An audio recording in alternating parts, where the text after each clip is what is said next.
So just curious, there was that story, and that's why I appreciate you being here and maybe putting to rest some theories out there.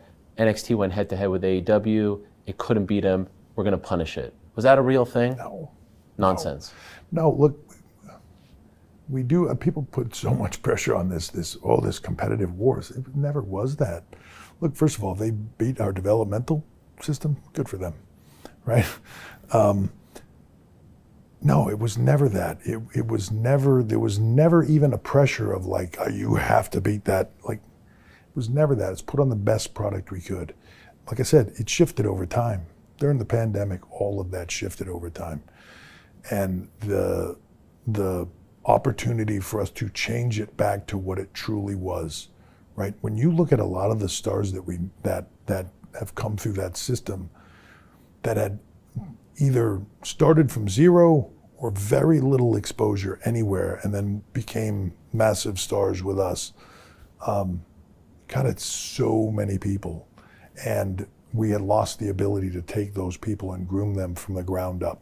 We really had, and it's the biggest change that's out there. I'm proud of where Sean and that team have taken that, even under circumstances where the change happened and was massive and all at once, and they sort of kind of got this jumble thrown at them and had to go out there and take that and run with it.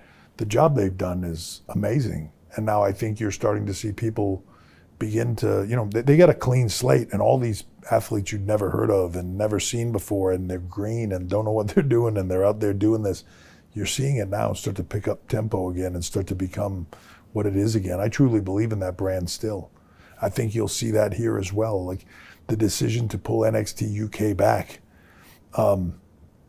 it's the right decision for us. We had plans to do what we're going to do now, then, right before the pandemic hit, and it took it all away. So we weren't able to do that. Our partnership with BT allowed it to stay on the air the whole time. But the truth is, it was totally different from where we wanted it to go. We're pulling it off the air now so that we can get to NXT Europe, because it's tough to do both at the exact same time, to continue to operate a product but build a new product around it.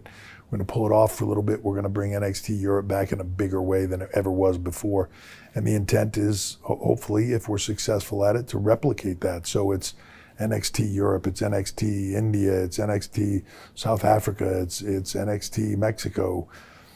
Be able to take those products, put them around everywhere, and eventually over time to build brands in those markets locally and build World Cup scenarios around that, where they're competing on that level all over the globe, and that tide then feeds into Raw and SmackDown. It's in essence, if Raw and SmackDown are the NFL, NXT at all levels is collegiate football. It's amazing football. It's just, in some ways same as the NFL. Some people like it better. It becomes that, but it's all a feeder system to the overall picture.